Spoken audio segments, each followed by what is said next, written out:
Bienvenidos a un nuevo video. El video del día de hoy se titula La bestia de los humanos.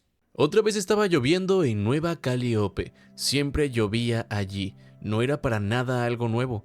Lo que sí había sido nuevo durante las últimas 2 semanas era la bestia. La bestia se sentaba sola, incluso bajo la lluvia. Tenía un refugio cercano, sólido y cálido, pero rara vez regresaba a él. Permanecía afuera, inmóvil, enfrentando el clima hasta que el hambre o el agotamiento la doblegaban. Entonces, a regañadientes, se levantaba y volvía al refugio, solo para salir nuevamente al amanecer y continuar su vigilia interminable. Nueva Calliope era una paradoja perpetua, siempre cambiando, pero siempre igual. Un escondite de carroñeros, como esos asentamientos olvidados que aparecen en los rincones más deplorables de cualquier sector industrial avanzado. Era una pila habitada de chozas improvisadas, contenedores abollados y pasillos estrechos donde terminaban las cosas no deseadas y también los seres no deseados. Todo empujado allí por una especie de inercia inevitable, un cálculo silencioso del universo. El calor del refugio de la bestia, bien construido, aislado, con una luz tenue rojiza que se encendía por las noches como un corazón artificial, junto al sintetizador de alimentos que fabricaba para ella comidas frescas 3 veces al día. Cualquier otra persona habría perdido ese lujo el primer día. Sería saqueado, desmontado y vendido por 100 manos ansiosas antes de que el sol completara su ciclo. Pero esos objetos permanecían intactos, inmaculados, sin que nadie osara tocarlos, por 2 razones muy importantes. La primera, la bestia era un depredador cuadrúpedo, esbelto y musculoso, con colmillos de marfil que brillaban incluso bajo la lluvia. Solo ese hecho bastaba para ahuyentar al más temerario de los maleantes. Era sorprendente que las bandas locales toleraran una amenaza tan obvia en su territorio. La criatura era ágil y muy fuerte. Trituraba huesos a modo de pasatiempo. Valía tanto como 2 ejecutores de élite. Sin embargo, las pandillas nunca se acercaban a ese callejón, ni siquiera al perímetro de la cerca donde ella vigilaba, y la razón por la que jamás se acercaban era también la segunda causa por la que los tesoros de ese refugio seguían intocados, incluso por los más desesperados. Esa bestia era la compañera de un humano. Y ni siquiera los despojos más salvajes de Nueva Calliope eran tan estúpidos como para intentar algo contra eso.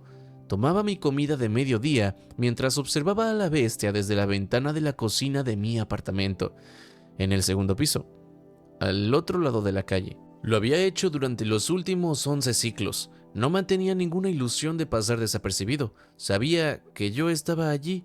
Una vez traté de observar a la bestia a escondidas, escondiéndome atrás de las cortinas, solo para que ella me descubriera de inmediato, con una mirada fría y despreocupada. Desde entonces, ocasionalmente cruzábamos miradas. Me evaluaba con la indiferencia de un desconocido que comparte asiento en un transporte público, consciente de mi presencia, pero sin otorgarme importancia. Sabía que yo no era una amenaza, y también sabía que no era a quien ella esperaba.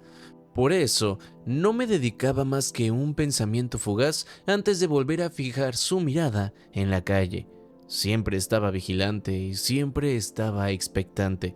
Dada mi naturaleza herbívora y pacifista como alderiano, los instintos de la bestia eran correctos al evaluar que yo no representaba ninguna amenaza. Observaba simplemente porque la sutil y fluida coordinación entre su cuerpo y sus instintos resultaba extraordinariamente expresiva.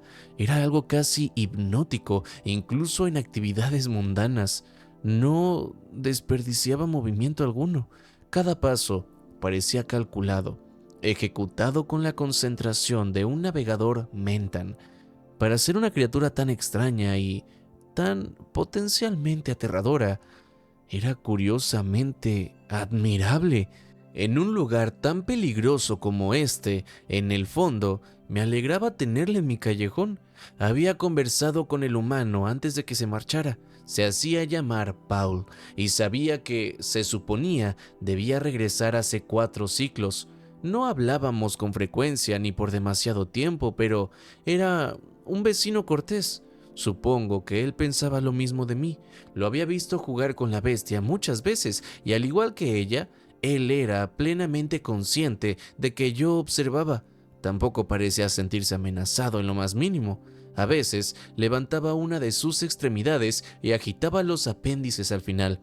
Había aprendido que ese gesto solía ser un saludo humano, no una señal de alarma como lo era para la mayoría de las especies, aunque, confusamente, a veces también era una señal de alarma.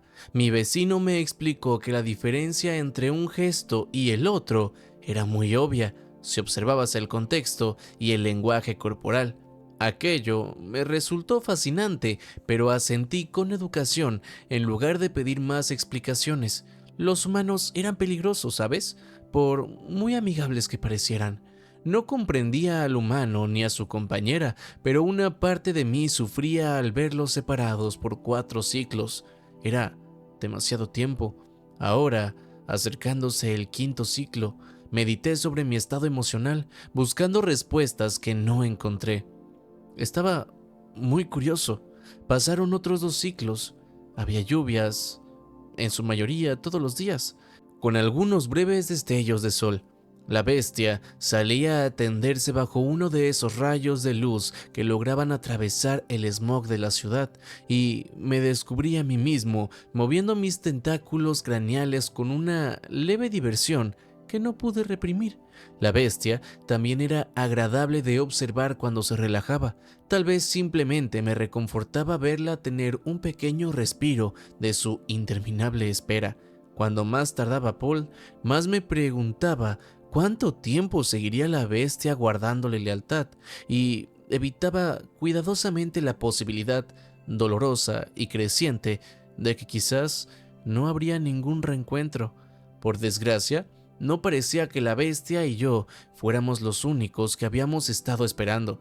Mientras tomaba mi comida del mediodía, mi cuerpo tembló levemente de alarma al observar la marcha lenta y confiada de un grupo de varias especies que avanzaban por el callejón. Los 4 iban vestidos con prendas de amarillo chillón, un color lo bastante desagradable como para resultar amenazante. Los Skrindax, una de las pandillas más pequeñas pero también de las más ambiciosas y agresivas de esta zona de Nueva Calíope, como todas las demás, habían evitado este callejón durante siglos, hasta ahora. Al parecer, alguno de ellos había notado que el humano llevaba ausente mucho más de lo habitual. Corrí las cortinas, pero seguí observando por la rendija. Reconocí a uno de ellos, Kalar, uno de los matones más brutales que solían rondar el mercado central de nuestro bloque. Una vez lo vi golpear salvajemente a una anciana que intentaba vender sus víveres, solo porque no quiso darle una muestra gratuita. La seguridad del mercado había mirado hacia otro lado, como acostumbraban hacerlo. Una sensación de profundo mal presagio se asentó en mí. Kalar no se desplazaba sin motivo, ¿saben? La bestia, que parecía haber anticipado esta visita mucho antes que yo, se quedó inmóvil como una estatua. Su cuerpo se tensó y su pelaje se erizó. A pesar de mi temor, no pude evitar maravillarme otra vez ante la elocuencia de su lenguaje corporal. Un proyectil listo para ser disparado, un asesino moldeado por la naturaleza, perfeccionado para matar. Pocos mundos en la galaxia podían engendrar tal forma de vida, y ninguno podría producir criaturas tan letales, tan eficientemente letales como el mundo natal de los humanos. El grupo se detuvo frente a la cerca del humano. La bestia emitió un sonido que nunca antes había escuchado, como si el aire mismo se rasgara, seguido de explosiones sonoras cortas y violentas mientras mostraba los colmillos. 3 de los Skrillex retrocedieron de inmediato, pálidos. Incluso Galar se estremeció.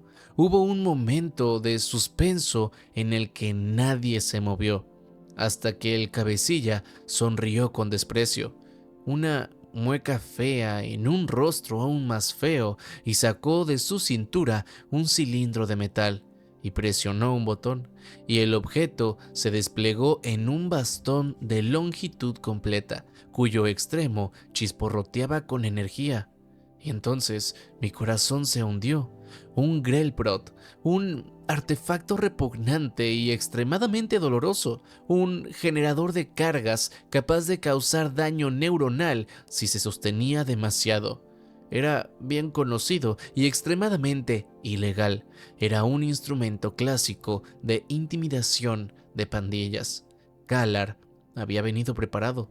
Sin dudarlo, introdujo bruscamente el bastón entre los huecos de la cerca hasta tocar el hocico de la bestia.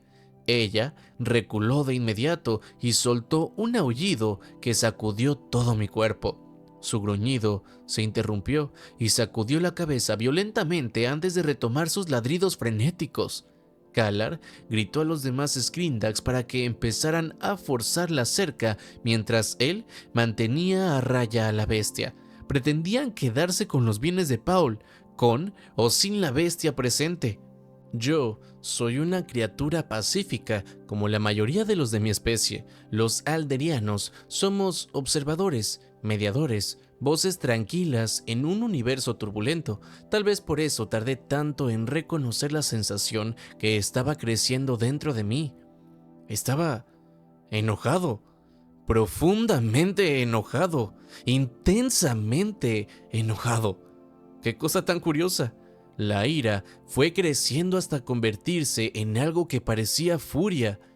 No solo curioso, sino alarmante.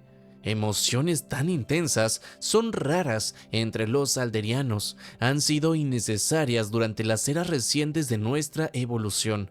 Inicié una meditación acelerada para descubrir la raíz y resultó ser tan simple como parecía. La criatura era leal a Paul y me dolía verla lastimada sin razón alguna. Era una injusticia, incluso a través de los ojos fríos y equilibrados de un mediador. Las balanzas estaban claramente desequilibradas. Pero esa explicación no era suficiente. La injusticia no era algo nuevo en Nueva Calíope. No debería haberme afectado tanto, pero lo hacía. En ese momento recordé una conversación que tuve con Paul algunos midciclos atrás. Habíamos estado de pie junto a mi cerca, comentando los patrones climáticos de la ciudad últimamente. Yo dije algo, aún no sé qué, que lo hizo emitir una risa curiosa humana, un sonido algo frenético, casi de locura controlada, levemente intoxicado por la bebida alcohólica que estaba consumiendo, una locura en sí misma porque ese mismo líquido me podría haber despellejado por dentro como a una frutanela. Me dijo que yo era un buen tipo para haber acabado en un barrio tan rudo, y luego dijo que esperara tantito. Luego entró tambaleándose en su vivienda y cuando regresó me entregó un pequeño rectángulo de plástico con un único botón físico al centro. Me dijo que era un abre garaje reutilizado, pero dejó pasar mi pregunta cuando le pedí que me explicara qué era un garaje. Y solo dijo, nah, olvida eso. Amigo, olvídalo. Si alguna vez las cosas se ponen realmente mal, presiona esto, confía en mí y todo va a estar bien. Le pregunté qué haría el botón y por qué podría ponerse mal la situación. No respondió a ninguna de las dos cosas, simplemente regresó a su casa para dormir y hacer que pasaran los efectos tóxicos de su bebida. Yo tomé el botón con extrema delicadeza, como si fuera un explosivo, y lo guardé con seguridad. Aunque saqué el botón de mi caja para resguardo y lo presioné, no pasó nada. Miré afuera con ansiedad. Nada había cambiado. Los Skrillex ya estaban forzando la cerca. La bestia gruñía, pero se mantenía a una distancia prudente del Grelprout, evaluándolo con miedo y con rabia. Presioné el botón varias veces más, frenética y esperanzadamente, pero no ocurrió nada. El escenario empeoraba por momentos. y entonces tomé una decisión que no era lógicamente sólida, y eso me aterraba. No podía permitir que la bestia fuera herida mientras yo permanecía inmóvil sin ayudar. El botón había fallado. Ahora, yo debía ser el botón. Tomé el único objeto de mi hogar que podía servir como un arma, un cilindro de madera grande que el humano me había regalado durante una festividad anual llamada Día de Acción de Gracias, o Navidad creo que también le dijo. Me había sido de utilidad excepcional para preparar masa uniforme cuando cocinaba mis pasteles de hojas de gin, tan queridos por mis vecinos, al grado que aquella afición había evolucionado en mi pequeña panadería comunitaria. Salí de mi casa, bajando por las escaleras traseras, mientras sentía mis corazones golpear mi pecho con una furia ancestral. Los alderianos no éramos una especie de combate, no lo habíamos sido en siglos, y aún entonces, cuando lo fuimos, apenas fuimos de combate. Mi lógica y mis acciones no eran sensatas ni moderadas, y sin embargo avancé. Avancé hacia mi propio terror confuso hasta que giré la esquina y quedé cara a cara con los Skrindax. Apenas me vieron, los tres secuaces estallaron en carcajadas. Kalar solo frunció los labios en una mueca de desprecio.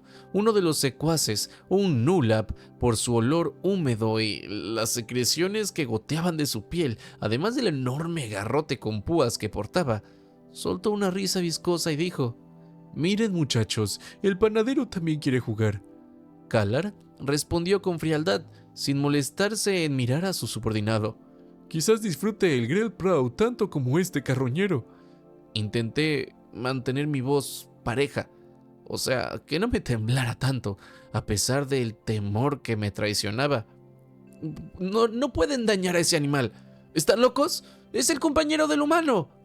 Estaba apelando desesperadamente a su sentido de autopreservación, pero evidentemente ya se habían convencido de que eso no era un obstáculo. Incluso el secuaz más asustadizo, el mismo que había retrocedido ante el gruñido de la bestia, dijo con una confianza repentina: «Tenemos los registros de transporte. El humano debió volver hace 6 ciclos. Ese transporte está muerto en el espacio y reclamamos esta propiedad como abandonada. Lárgate antes de que reclamemos la tuya también». Di un paso al frente, casi desmayándome. «Este animal también está bajo mi protección».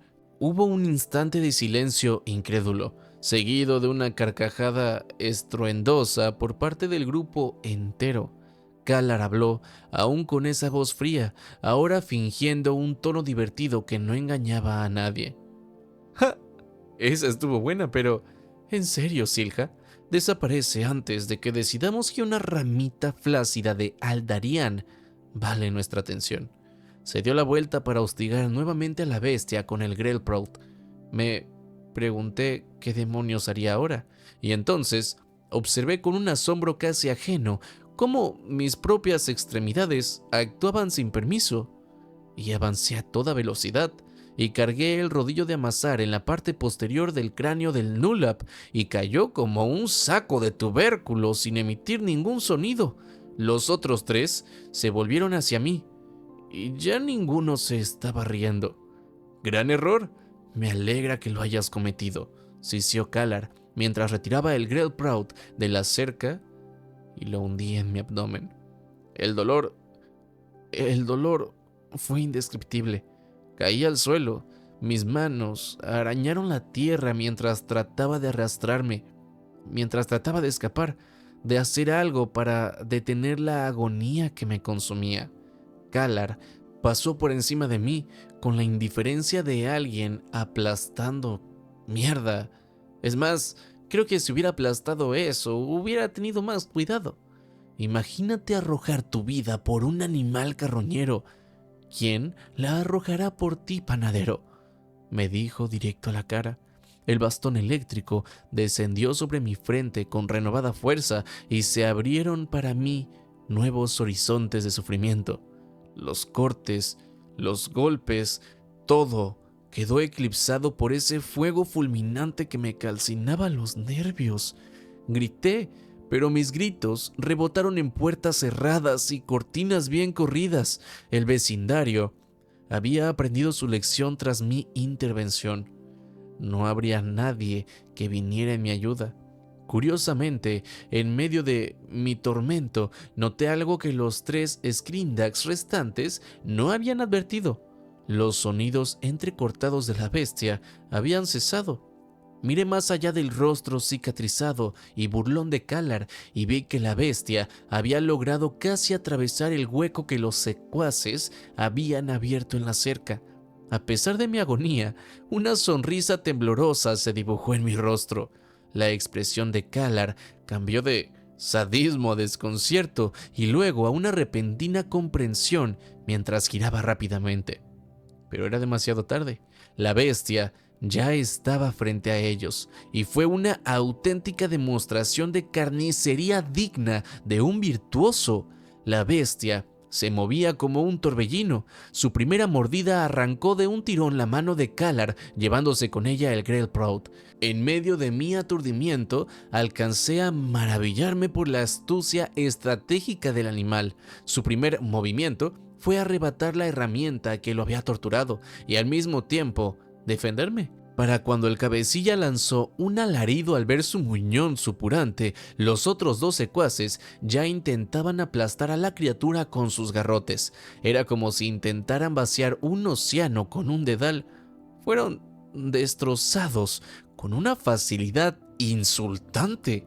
Kalar era el único peligro real, y ahora la bestia gruñía con la seguridad absoluta de un depredador alfa.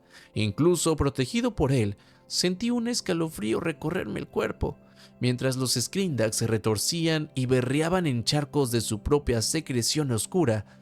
La bestia trotó hacia mí.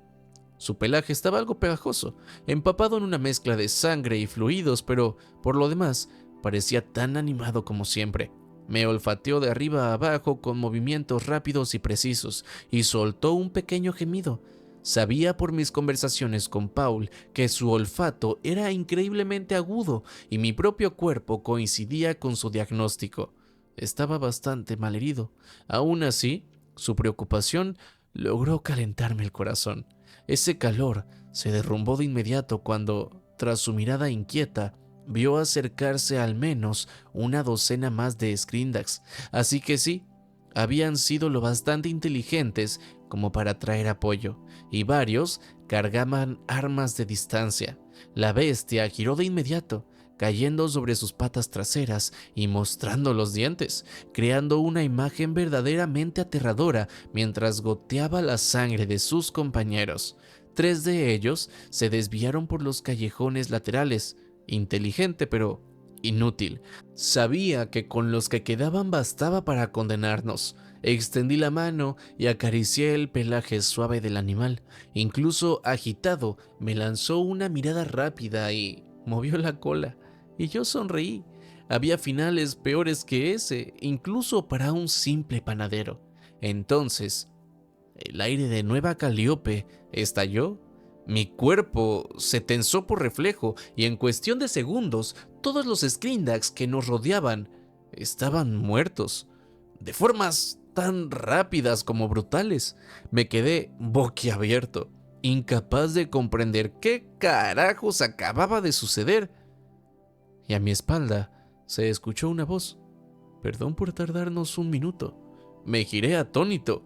3 humanos estaban allí y de algún modo resultaban incluso más aterradores que la bestia aún gruñendo a mi lado. Había escuchado las leyendas sobre la destreza bélica de los humanos, pero carajo, verlos en persona, equipados para la guerra y absolutamente alerta, era como contemplar a una especie distinta del relajado Paul que yo conocía. Siempre bebiendo y siempre riendo.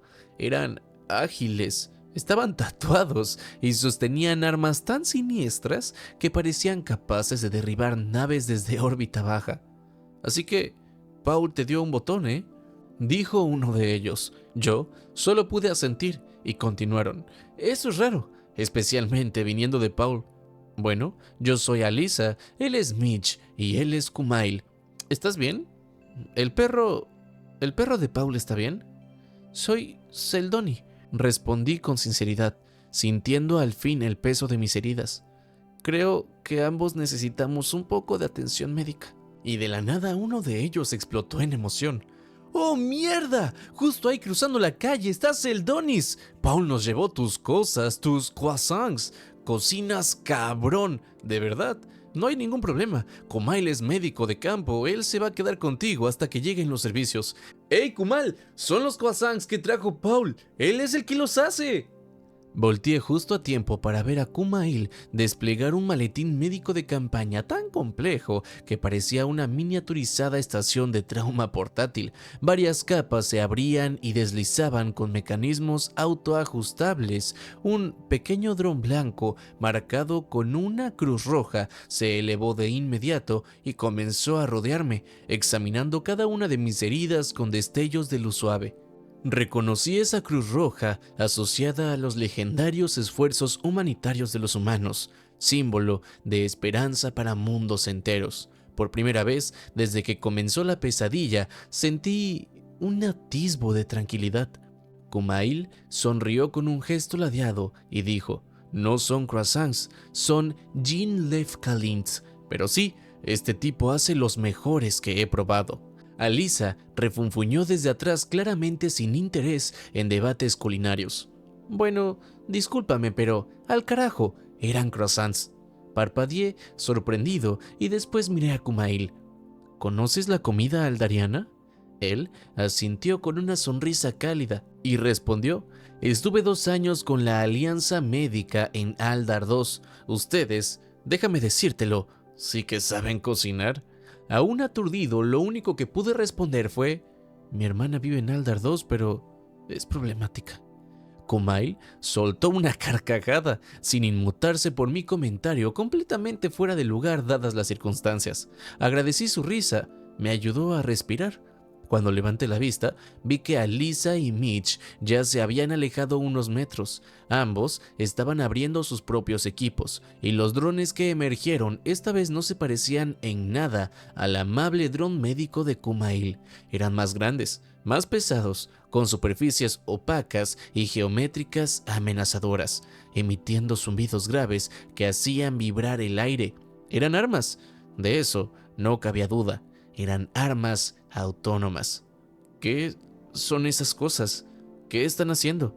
¿No les preocupa que los Screendags los marquen? Debemos de buscar refugio. Alisa giró la cabeza, lo justo para mirarme por encima del hombro. Su expresión era dura como el acero y 2 veces más fría. Y entonces me dijo: los Screendags ya tuvieron 2 advertencias. Esta fue la tercera. Ahora todos los humanos en esta ciudad saben lo que está pasando. Su voz no se elevó, no necesitaba elevarla. Había en ella un peso histórico, una certeza terrible. En 2 ciclos, los Screendags ya no van a existir, y las otras pandillas recibirán su recordatorio periódico de por qué no se deben meter con los humanos. Por un instante, una luz cálida cruzó su rostro y apareció una sonrisa tenue, casi humana. Ni con nadie que nos caiga bien, añadió, y así como apareció, también desapareció. Alisa y Mitch siguieron avanzando, moviéndose con una coordinación silenciosa, casi depredadora, como si compartieran un lenguaje sin palabras. Los drones los rodeaban como un pequeño enjambre letal mientras subían la colina y finalmente desaparecían de mi vista. Mi corazón se hundió ante lo que los Screendags habían despertado. Solo podía esperar que la lección para las demás bandas fuera esta vez lo suficientemente duradera. Mientras trataban mis heridas con manos expertas, Kumail notó que yo seguía acariciando al animal. El dron médico flotaba sobre nosotros, proyectando haces de luz reparadora. ¿Sabes?, dijo Kumail, moviendo una venda para ajustar la presión en mi abdomen.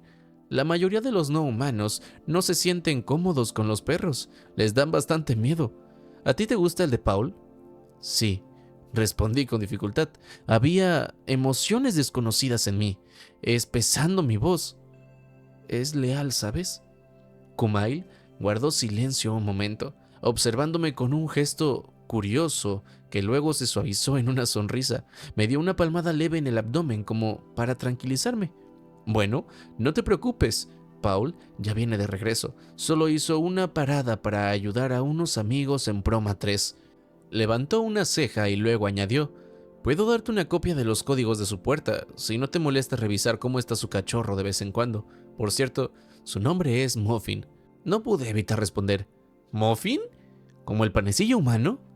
Y él se rió y solo dijo: larga historia.